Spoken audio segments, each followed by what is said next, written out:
Hey everyone, Luke C. Marcotte here, and this is the Blue Collar Power Hour. So this is episode 3 now, and today we're going to talk about apprenticeships. This is getting started, this is learning, this is growing, not only professionally, but as an individual as well. When you start your apprenticeship, you'll be one person. When you end your apprenticeship, you'll be a completely other person. And not every single trade has an apprenticeship. Usually landscaping, painting, drywall, various other ones, excavating. They don't have apprenticeships necessarily, like not legally, I guess. There's no license for it. But an apprentice is basically anybody that is learning under someone that's been doing it for a long time. Obviously, college is an institution where you go into, you pay money, and they teach you, and then you have to go into the field and figure it out hands-on. Well, an apprenticeship is where you skip college schooling altogether. You just go work for a company and you learn from someone. And then so you get learning, hands-on training from someone that's actually doing it and has been doing it for a long time, and you get paid to do it. So now a lot of people have gotten into apprenticeships and the trades since I have. I've inspired them, and that's great. I love it. But then a lot of them had dropped out because they were disappointed that they weren't making the kind of money that I made at the time. Well, here's the thing. I was an electrician for 3-4 years at that time. So I was making good money because I had worked my way up. I was very ambitious. I had learned, I had worked hard, I had built a reputation, etc. Everything takes a lot of work. And a lot of people think that they need to come into the trades and make a crap load of money to make it worth their time. And so one thing that I always try to tell people is that for a bachelor's degree, it's 4 years at college. Most apprenticeships are 3 or 4 years. And so you go to college, you pay money, you make no money the whole time, and then you come out in debt. And then electrician, you might not be making as much money as a journeyman per se, but you're making money the whole time. So even though you might be driving farther in your own vehicle because you don't have a company vehicle yet, you may be spending a lot more money on your own tools instead of getting company provided tools. At the beginning, you might not get benefits such as getting tools provided for you or tool allowance. A lot of companies do that now, but after a certain period of time. But in the end, you come out on top. You come out without debt. You come out with tools, you come out with knowledge that you can take to not only every single state in the United States, but literally any country. With my licenses, if I wanted to go work in Australia, I could. If I wanted to move to New Zealand, I could. If I wanted to move to Europe and be an electrician, I could. Now, the licenses wouldn't transfer over there, but it shows that it's like a degree, basically. It's what a license is. And so they know that I am a competent electrician, and electricity is electricity everywhere. There's different metrics, there's different hertz, different voltages used around different parts of the world, but I could go anywhere in the world and use this. And so that's great. Now, it's a lot of hard work. And at the beginning, it'll probably be pretty fun. And then as you start getting into it, it's probably going to start being less fun, but then it'll start getting fun again towards the end. One thing that scares a lot of apprentices off too is a bad journeyman, a bad master. Not everybody's a good teacher. Not everybody's made for that. Not everybody's a mentor. Because a lot of people, you can't blame them. They want to just come to work and work. They don't want to train someone. And so I know a lot of tradesmen that absolutely hate training new people. They're just pissed off the whole time, swear at them. And that's no way to learn, it's no way to teach somebody. So when starting your apprenticeship, you basically have 3 options. You can A, go to a union, sign their books, get started as an apprentice there, go through their whole training program. They usually have an in-house education program to go along with the apprenticeship. And that's a great option. A lot of friends I have went through a union and they still are with the union. And then I know a lot of people that were non-union that went union and vice versa. So it's all up to you and what you just really got to try it and see what fits your feels, I guess. So you can go to a union, which those that you don't know, a union is basically a group of tradesmen. So there's like an electrical workers union, there's a plumbing union, there's a pipe fitter union, a group of tradesmen in that specific trade that come together And there's multiple companies that are inside this union essentially, and you can go work to multiple unions. So if one company gets slow, you can go to a next company, and then you can go to the next company, etc. And then they have great benefits, and you can get a pension plan through them, and it's just basically a bunch of tradesmen working together. And a lot of people love it, and I also know a lot of people that don't like it, and I know a lot of people like me who have no mixed feelings. It's just, you just got to find what you like. And then option B, you can just go straight to work for a tradesman. So you just go to a landscaping company, go to a drywall company, plumber, whatever. You say, hey, I'm new, I want to start, I'm eager and ambitious, I've been watching HGTV and it's just bit my ass that I want to go do this, I want to give it a shot. I've been doing stuff around my house for years, and so now I'm really wanting to just give it a shot, you know? And that's the route I did. I did that when I was 16 years old, and haven't looked back since. I could say I love every minute, but honestly, there's a lot of minutes that's a pain in the ass. But as a whole, I love it. I look back over my history as being a tradesman, and I just smile about it. It's a really good time in the long run. And then the third option, you go to a trade school. Now, I didn't go to a trade school. I honestly don't really know anybody that went to a trade school, but that's also in the area that I'm from. Every single area is different. I didn't go to a trade school because, no one in the area went to a trade school. And there was so much work and not enough workers that the employers would rather you just come to work right for them, and they can teach you how they want you taught, as opposed to a trade school somewhere in Oklahoma or wherever it is, and then you have to come back, and then you have to adapt to how they do things, because every company has a culture that does things differently. So I'm not pushing you any which direction. It's up for you to decide. You have to figure out what fits you, what you like, you would be most comfortable doing, and mostly what's the average for your area, because there might be areas throughout the United States that employers might not even hire you or look at you if you don't have trade school experience, and there might be areas where it's so union strong that you can't get a job if you're not in the union. And so you just have to find out what area you're in and go for it. Another big tip that I would give is, wherever you start your apprenticeship, make sure that's where you want to be. If you live in South Dakota and you really want to live in, say, Texas, move to Texas before you start your apprenticeship if you can. Because if you start your apprenticeship in South Dakota, you're going to be locked down there for however long their apprenticeship is in the trade you're in. And so when I was in high school, I started at 16. And then when I graduated, I really wanted to try and move somewhere from out of Michigan and just, curious and adventurous. But then I never really went, and because I was held back by my apprenticeship, I'm like, well, I'm already halfway done with it here, and so it wouldn't make any sense to leave. And it's also a pain because after you have your license, if you want to move, in Michigan it doesn't reciprocate with any other states. And so if I want to be a licensed electrician anywhere else, then I have to take their licensee test in whatever state I go to. And so make sure you're in the area you want to be when you start and go from there. But luckily there is a lot of states, and an electrician, I can't speak for plumbers or contractors or concrete or anything like that. Electricians, they do have a lot of states that reciprocate together.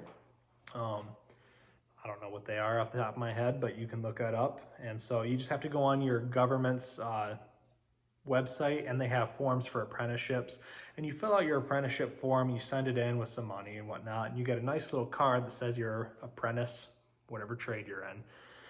And so that's basically the start, but you got to be working with someone. So in the last Blue Collar Power Hour, I talked about how I got my first job in an apprenticeship. And so you just got to find a way to make it happen. You got to go out and you got to talk to people. It's best to be strategic about it, but sometimes you just got to take what comes your way. A lot of times it's someone that says, hey, you want a job here? And people jump into it. And then how I did it was more strategically, because I wanted to do it right the first time, I guess. And so I found out what trade I wanted to be in. And so originally my basically second dad, my mentor, owned a plumbing company.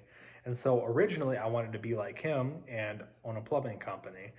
And so ever since day one, I wanted to own a company, that's for sure. And I wanted to be a big company. This guy owned a one-man shop, and he was totally happy with it. And I considered that a lot because he had a great lifestyle, but I wanted to have a big company. And so I wanted to be a plumber at first.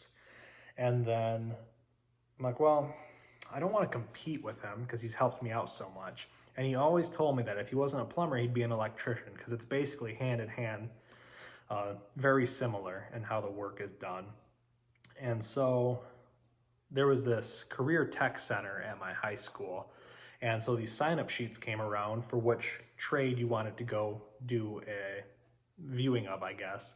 And there was only an electrician one. There wasn't a plumbing one. So I'm like, well, that's it. That's an electrician. And then I went on websites of local contractors to see if they did residential, commercial, industrial. And that's going to be the biggest differentiator.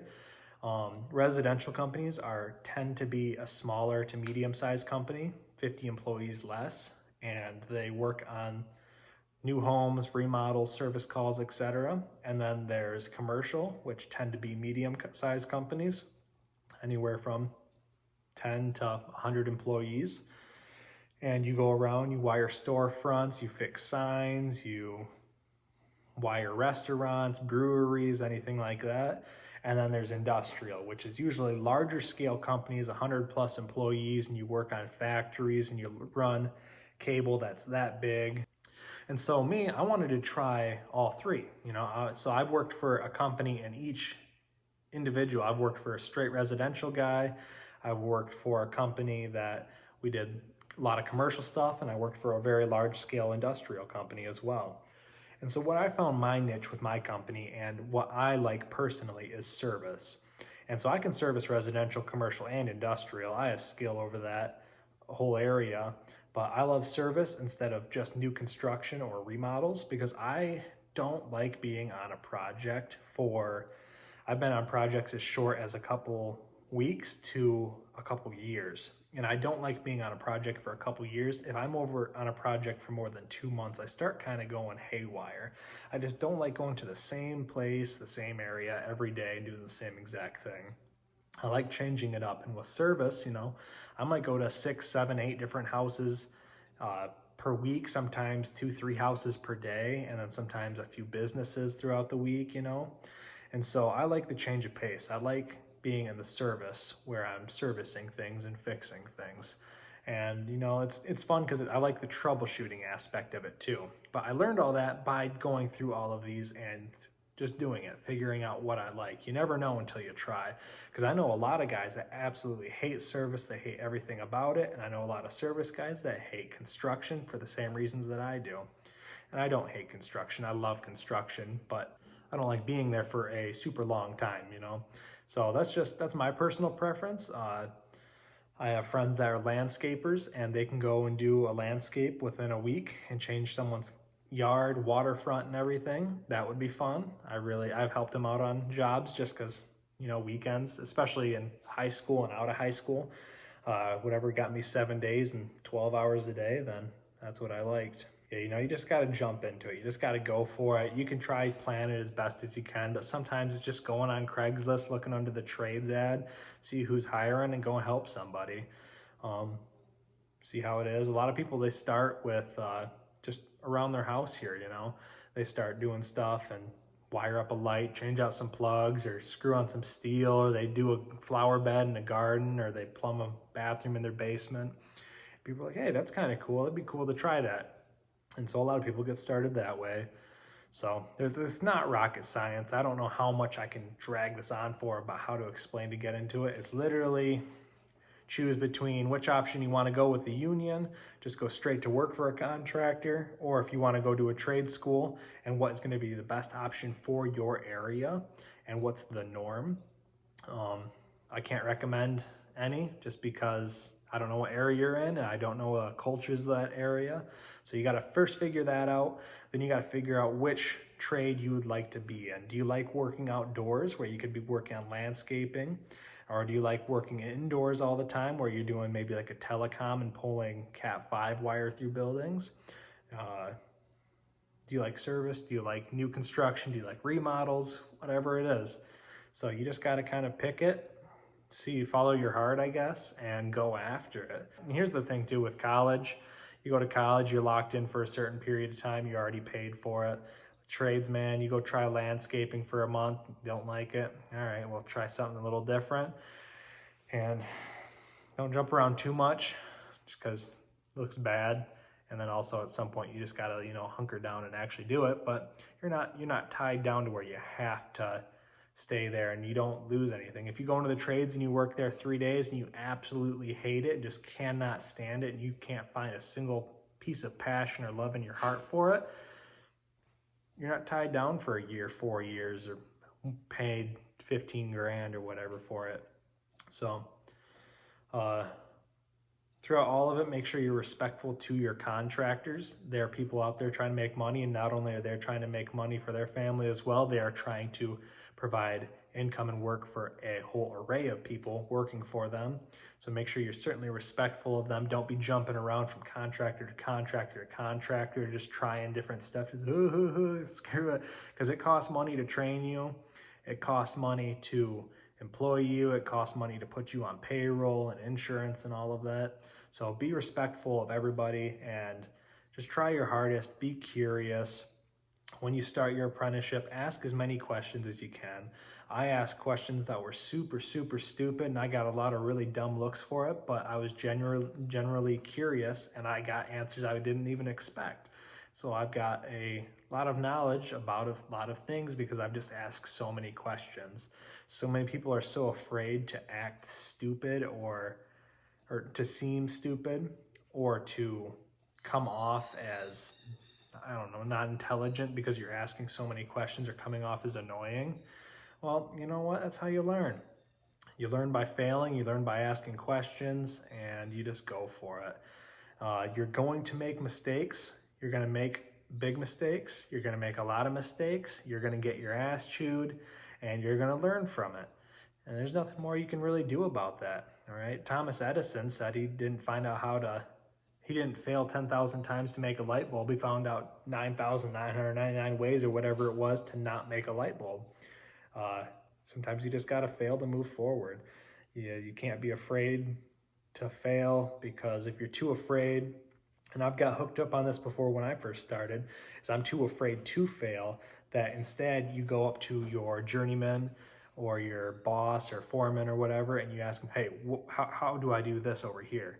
And they're like, all right, and they come and show you. And then 10 seconds later, you're like, wait, how do I do this next thing then? And they show you, and they're like, what? How do you do this next thing then? And the entire purpose for you to climb up the pay scale, to become a respectable worker, you have to be efficient on your own. You have to develop a thought process so that you can actually figure shit out yourself instead of asking them. Now, coming along with that, you're going to try something and you might not know how to do it, and you don't have to know how to do everything. A lot of things is just figuring it out as you go. And so you might try something and it might screw up and you're like, oh shit.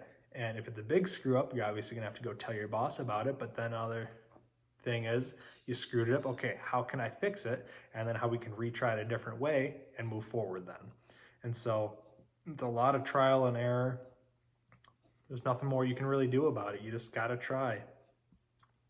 You got to be ballsy.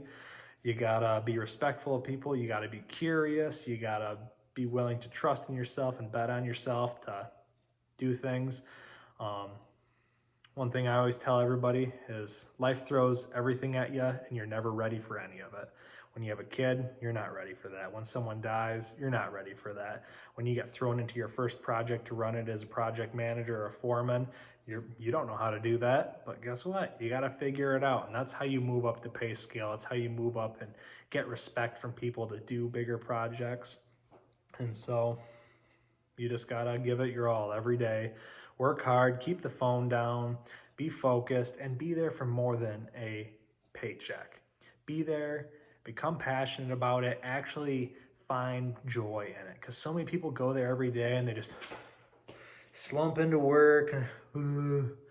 Time to go to work again. That's not what you want to do. No, you want to show up. You want to have your tools in your hand. You want to show up with a big smile. Say, I'm ready to kick today right in the fucking balls, man. And then just go in there, go after it. You screw stuff up, you fix it, you learn, you start doing better and better. You start screwing up less things and you start doing things right. You start learning to do things more efficiently. It gets better. And I tell you, when you start, after you've learned the majority of it, and you are now a competent tradesman in your trade, and you can efficiently work without anybody telling you what to do, and you're just going through and you're just knocking shit out and you're just going at it, it feels good. Because then you just stop and you're like, damn. It's like, think about when I first started, and it might not be that long. For me, it was probably 2 years. Some people it's been 6 years. Some people it's 6 months. It's just crazy. The level of how you just keep on growing and growing. The trades are great because it is literally limitless. You can start it as an apprentice at a company. You can move up to a tradesman essentially. You can a higher scale apprentice. It usually goes apprentice to a higher scale apprentice to an actual tradesman to a foreman to a project manager.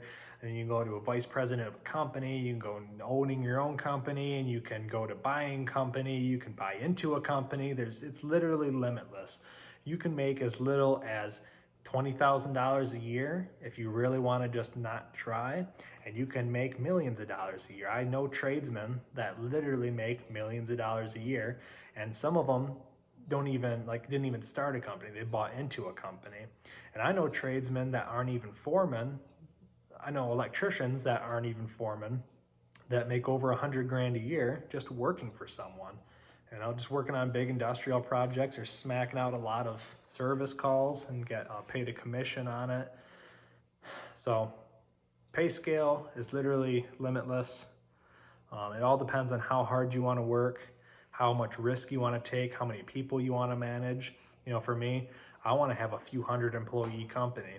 Some people, they don't ever even want to run a project. And those people, I passed them very, very quickly in my apprenticeship because they were basically right where they wanted to be, and I have a lot of ground to catch up.